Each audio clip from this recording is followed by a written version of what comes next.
Pemirsa, kita lanjutkan diskusi kita pro kontra Soeharto pahlawan nasional.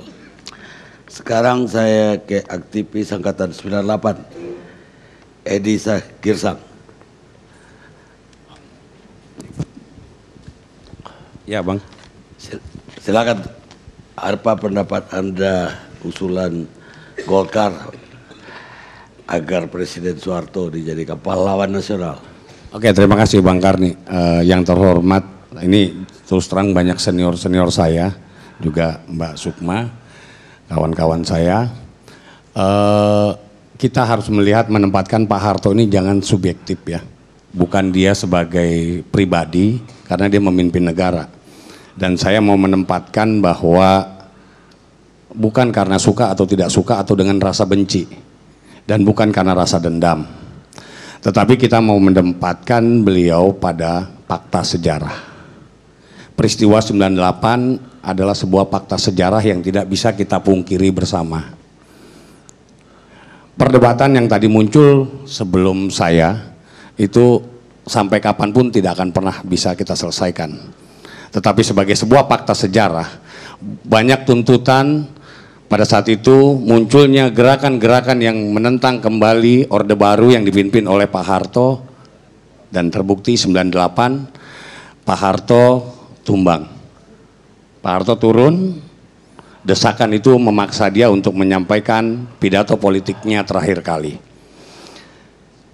Yang perlu diingat Bang Karni, kami teman-teman 98 itu ada tuntutan besar. Pertama adalah turunkan Pak Harto dan mengadili Orde Baru.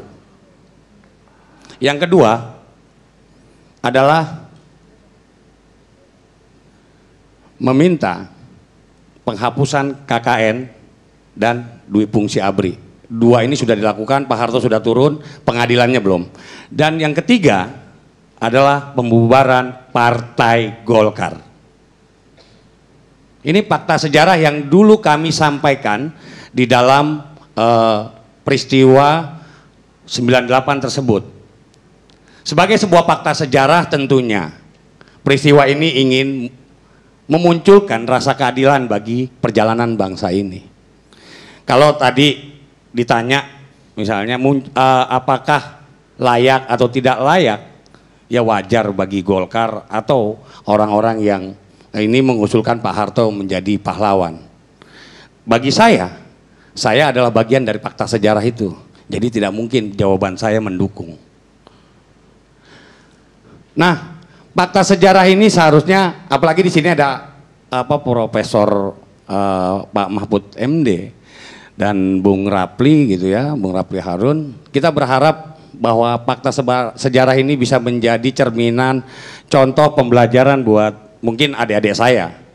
Saya berharap para senior-senior saya yang lebih memahami konstruksi berbangsa bernegara, lebih memahami, apalagi ada Bang AM Patwa gitu ya, dia punya sejarah yang panjang juga dengan Orde Baru, bisa membawa rasa kebangsaan kita makin tinggi.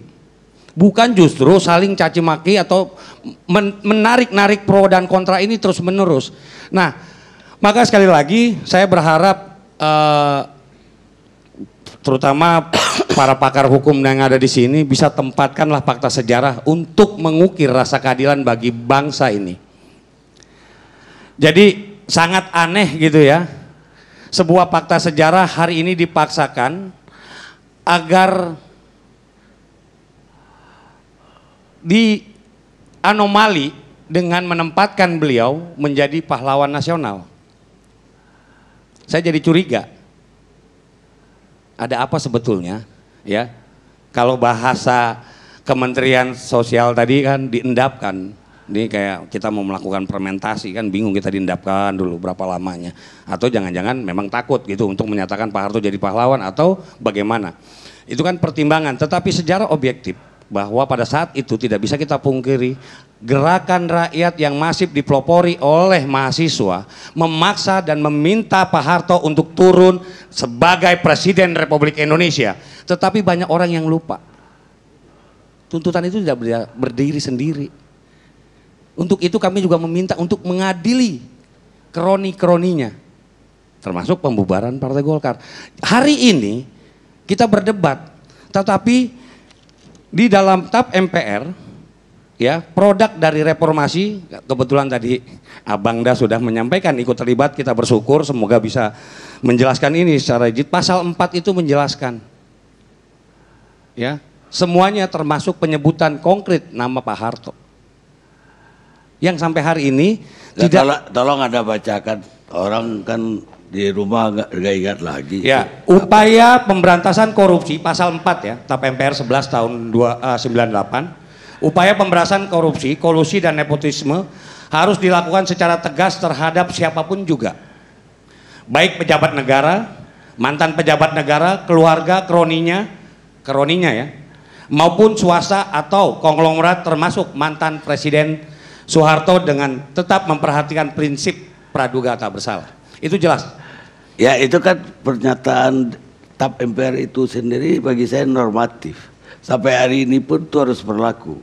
Bahwa pemberantasan korupsi siapa saja termasuk presidennya sekarang pun tidak harus Jadi dilindungi. begini Bang Karni, saya mau bilang bahwa Pak Harto jangan dilihat sebagai satu sosok personal.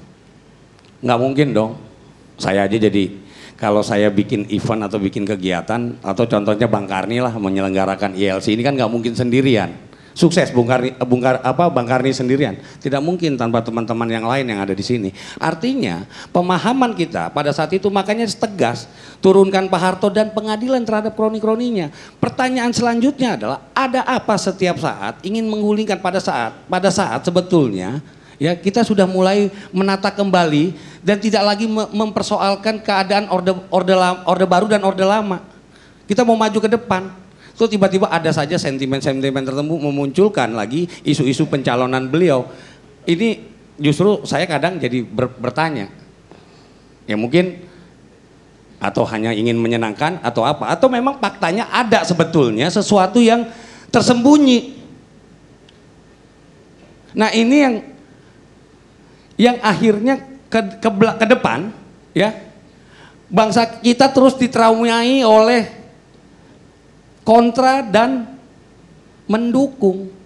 Sementara ya anak-anak muda, mungkin teman-teman saya di belakang itu mungkin melangak melongo karena perjalanan sejarah bangsa ini kan tidak pernah clear disampaikan kepada generasi berikutnya.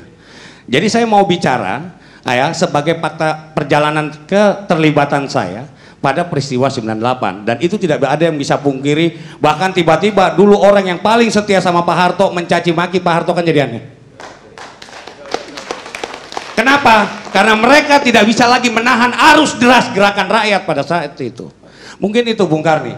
Jadi terakhir ya kita juga harus menempatkan posisi ini bukan jadi polemik bangsa, tapi tempatkanlah beliau sebagai mantan presiden, tidak lebih dari itu. Terima kasih Pak Karni. Baik. Pak Lizard, apa tanggapannya? Ya, saya melihat bahwa seorang pahlawan nasional itu kan harus dilihat apa sih jasanya bagi kemerdekaan bangsa dan dalam rangka mempertahankan kemerdekaan. Dan banyak saya kira perdebatan itu karena menjadikan seorang pahlawan nasional ini sekarang ini adalah satu keberpihakan politik.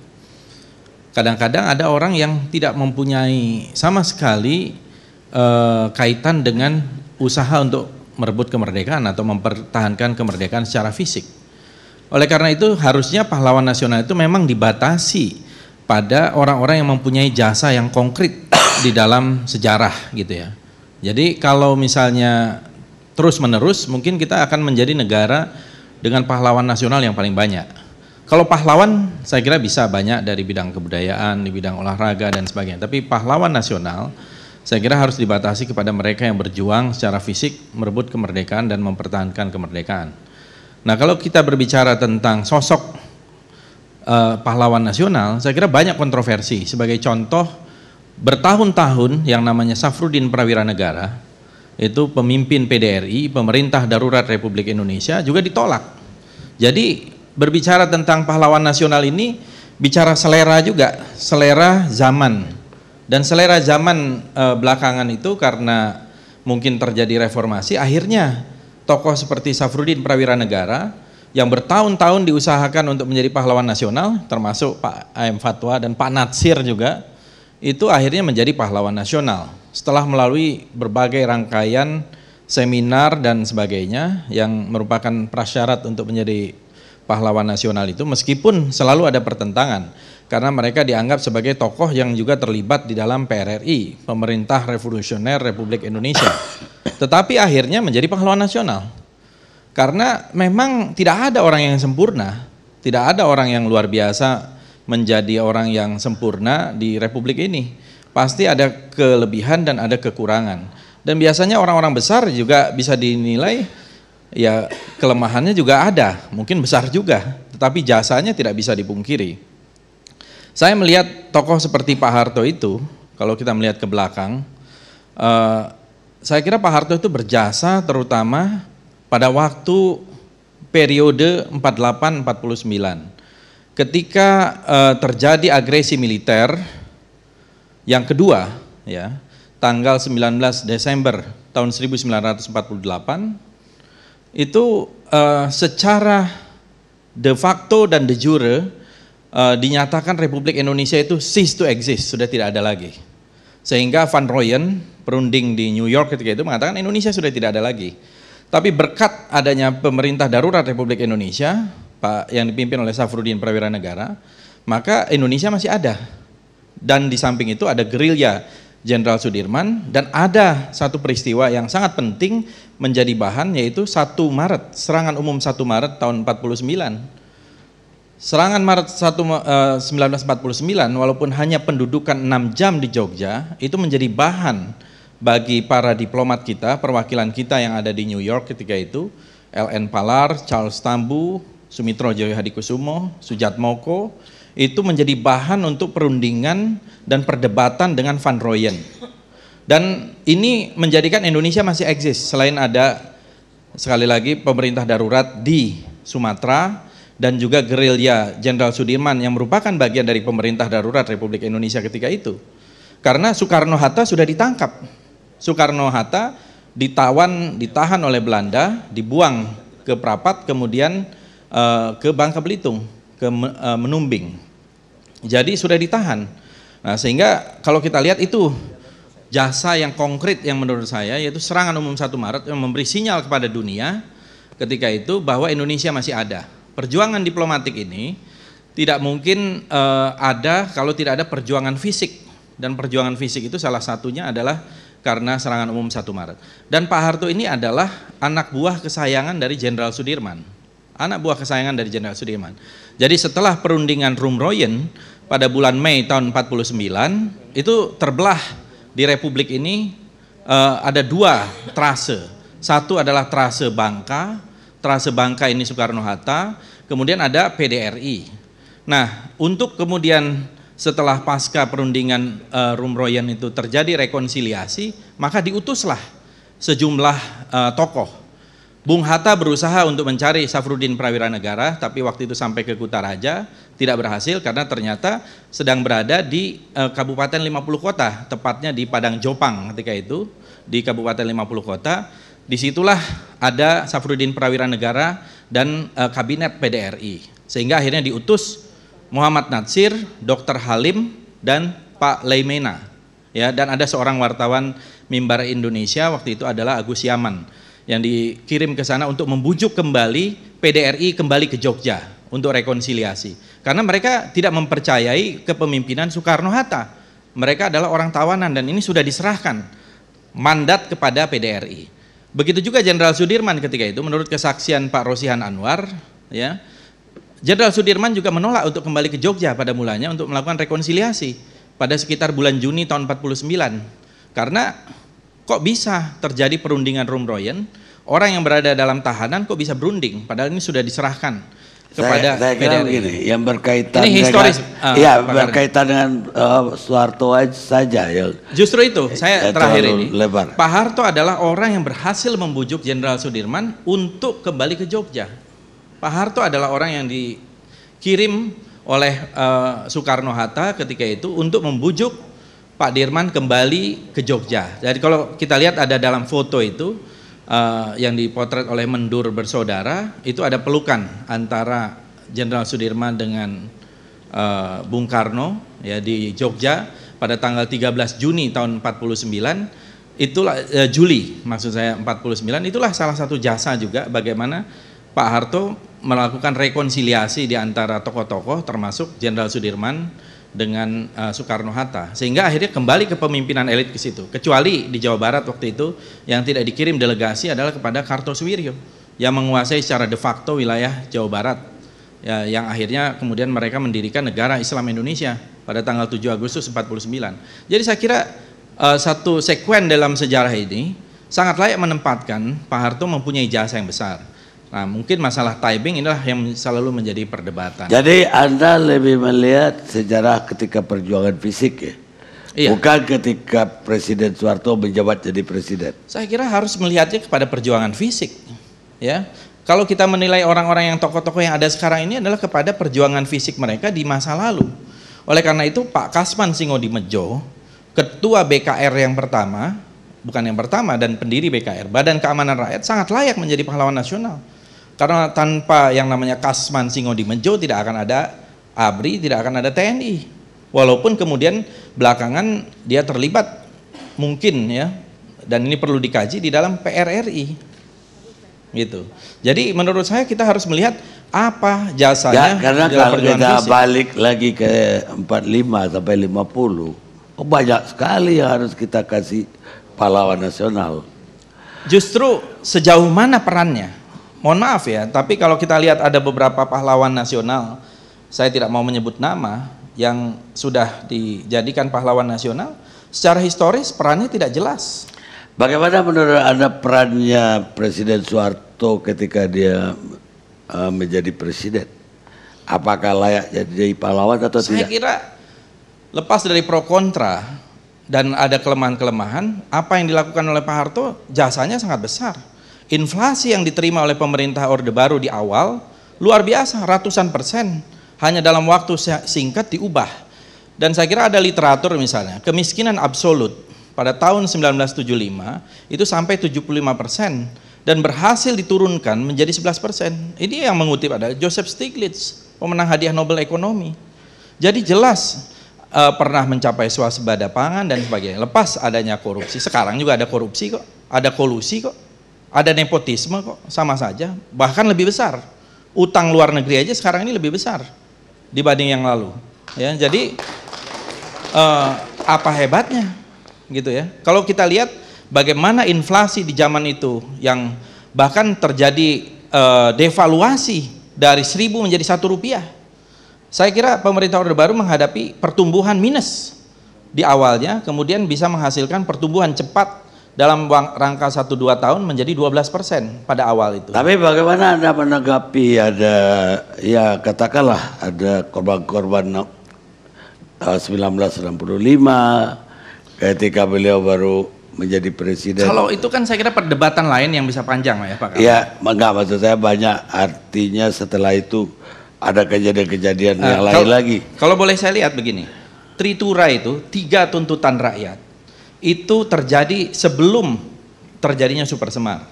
Itu pada bulan Januari. Mahasiswa yang turun, bukan siapa-siapa, bukan tentara, bukan negara, karena negara ketika itu tidak, mahasiswa dan rakyat, ya, tergabung dalam KAMI, KAPI dan sebagainya, turun ke jalan 3 tuntutan rakyat. Pertama adalah pembubaran, ya urutannya kira-kira pembubaran PKI, kemudian juga ada penurunan harga pokok, ya, lalu retooling kabinet Dwi Korah atau pembubaran kabinet Dwi Korah. Jadi tuntutan-tuntutan itu jauh lebih hebat ketimbang di tahun 98 kalau kita lihat ke belakang, ya. Berbulan-bulan panjangnya luar biasa ketika itu, sehingga sampai lahir satu Super Semar pada tanggal 11 Maret 65. Kemudian 12 Maret 1965 langsung ada keputusan, ya waktu itu oleh Pak Harto sebagai penerima mandat Super Semar membubarkan Partai Komunis Indonesia dalam rangka untuk melakukan revitalisasi terhadap keamanan dan ketertiban ketika itu yang sudah sangat konfrontatif. Nah, kalau kita lihat apa yang terjadi yang sekarang ini diperdebatkan soal pembantaian itu, saya kira ini perdebatan yang lain. Tahun 48 PKI ini kan memang dari dulu sukanya memberontak. Kenapa? Karena itu ajarannya, revolusi, merebut kekuasaan. Merebut kekuasaan itu adalah rukun komunisme. Dan pada waktu 45, Partai Komunis Indonesia kan tidak ada di situ. Itu Soekarno-Hatta. Bahkan Soekarno waktu itu tahun 48 mengatakan, pilih Soekarno-Hatta atau pilih musuh PKI. Dan tegas waktu itu Bung Karno mengatakan itu tahun 48. Banyak yang dibantai ketika itu, terutama adalah ulama-ulama NU di Jawa Timur, kemudian juga termasuk bapaknya Hari Suhud, ayahnya Sri Bintang Pamungkas, Sri Edi Swasono, karena sebagai ketua pengadilan dan sebagainya. Jadi kalau kita lihat itu, tahun 65 tidak bisa dipisahkan dari tahun 48. Ya, ini menjadi satu masalah konflik horizontal yang tidak selesai ketika itu. Baik, tapi banyak orang juga mempersoalkan TAP MPR yang mengatakan kolusi itu harus diberantas sampai menyebut nama. Saya kira Pak Karni tadi sudah mengatakan sendiri, itu kan normatif. Kita sepakat korupsi, kolusi, nepotisme harus diberantas. Siapapun, termasuk apakah itu mantan Presiden Soeharto, kalau sudah diperiksa dengan azas praduga tak bersalah. Tetapi di dalam proses pengadilan ketika itu kan tidak bisa dilanjutkan karena kesehatan dan lain-lain. Saya ingat sekali, saya pernah mewawancarai Pak Harto tahun 2007 dan saya kira pernah dinyatakan juga, kalau ada hartanya yang ada di luar negeri, silakan cari tanda tangan, pasti akan ketahuan kok. Kalau ada akun, apalagi sekarang ada Panama Papers atau akun yang disembunyikan, kalau ada pasti ketahuan. Silakan diambil oleh negara. Ketika itu saya ingat sekali pernyataan Pak Harto seperti itu. Dan sampai hari ini tidak terbukti. Lain dengan Marcos yang ada di Filipina. Kalau Marcos itu jelas, ada kok. Tidak mungkin misalnya kalau ada dugaan itu disimpan di Swiss Bank atau di mana, sampai hari ini tidak dibuka akunnya berapa nilainya. Karena memang menurut saya memang tidak ada. Ini yang saya kira kita harus fair kepada fakta dan data yang ada gitu. Baik. Jadi siapakah yang layak disebut sebagai pahlawan? Pada akhirnya kamuslah yang menentukan siapa pahlawan dan siapa yang penjahat. Josh Meadows, produser Amerika. Kita rehat. Dipikir ke sono.